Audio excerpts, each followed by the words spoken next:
There was a really wonderful session looking at high risk and locally advanced prostate cancer with lots of wonderful talks. I think ultimately, we need to define, what is the actual definition of these patients. And there was a wonderful talk looking at, different definitions across different guidelines and the evolution of that.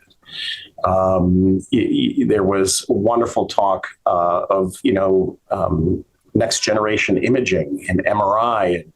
Is a digital rectal exam even needed these days?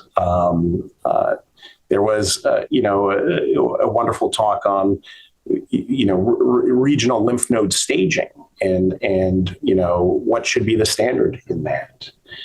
Another talk really addressed what I alluded to earlier in terms of genomic classifiers and artificial intelligence tools as predictors for treatment benefit in the high risk locally advanced setting.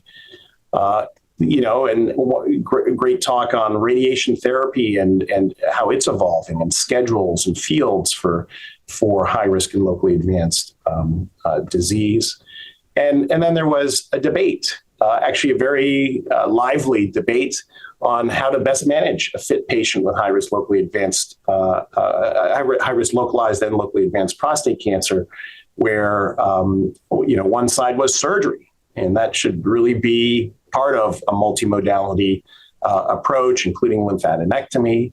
And the other side was, no, radiation therapy should be the standard as part of a multimodality approach.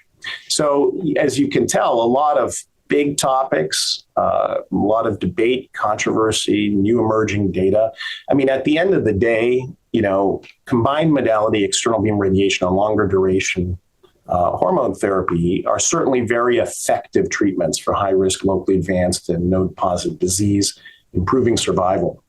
How does surgery fit into that paradigm? Well, I think there certainly is a role for surgery in high-risk disease as well. The hope, of course, with surgery is that you could get away with surgery alone.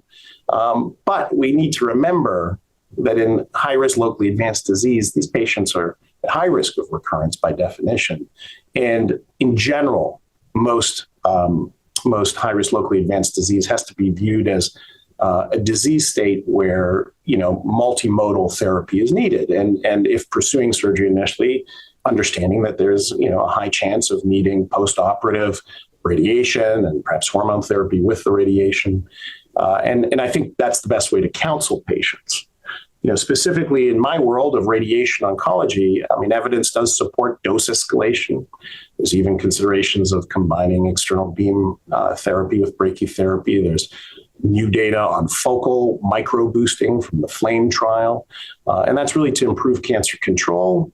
Unclear if it improves overall survival necessarily all the time. And we need to certainly address toxicity potential issues and improve patient selection. There's also evidence emerging supporting ultra-hypofractionation, like SBRT, accomplishing all the radiation, even in high-risk locally advanced disease in 5 treatments, and even incorporating nodal fields along with treating the prostate in that scenario.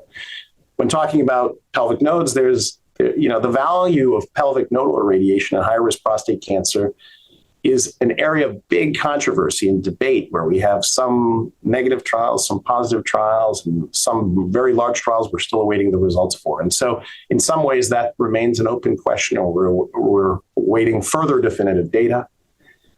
Again, I think, as I alluded to, there was a talk on biomarkers, there was a talk on advanced molecular imaging. And I think those types of tools, right? Genomic classifiers, AI tools, the advanced molecular imaging, MRI, all of this is likely to help with patient and treatment selection. And so when we think of, again, in my field, prostate radiation trials of the past, those were mostly, and still some are, about the addition and duration of hormone therapy, about radiation doses and field sizes, how to incorporate other forms of intensification like brachytherapy boost or micro boosting, as I referred to. But what we're really seeing is an evolution in these trials more towards the use of genomics and imaging to improve risk stratification and patient selection. The use of next generation anti-androgen therapy, right? The ARPs and other novel agents with radiation in earlier disease spaces. And also the more aggressive management of oligometastatic disease, which, is the next part of the disease spectrum, right? High risk, locally advanced. Well, if you're using PSMA PET CT, right?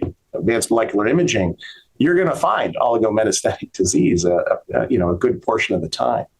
And really, I think what we're seeing is a lot of emerging data on the likely benefit of more aggressive management.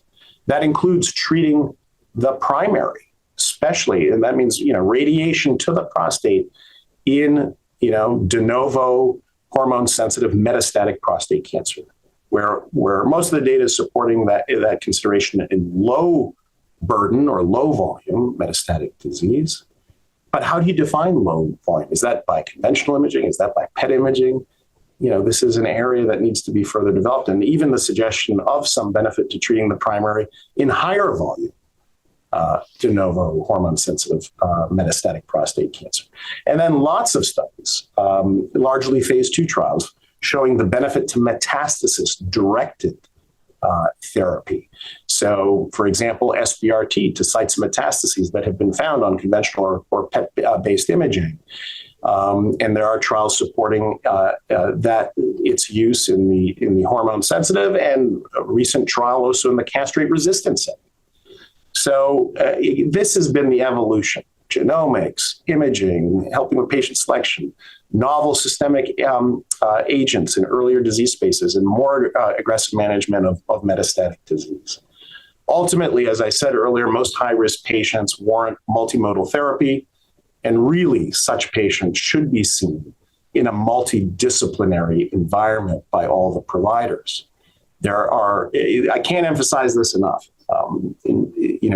High risk, locally advanced prostate cancer, oligometastatic prostate cancer, should be seen by the urologist, the medical oncologist, and the radiation oncologist.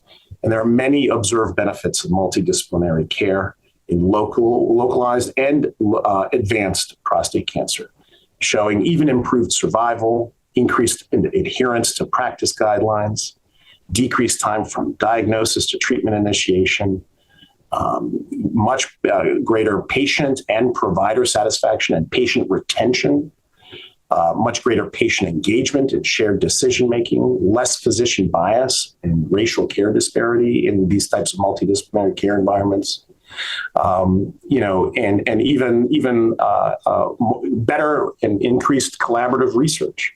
Lots of benefits for these patients to be seen in such a multidisciplinary care environment.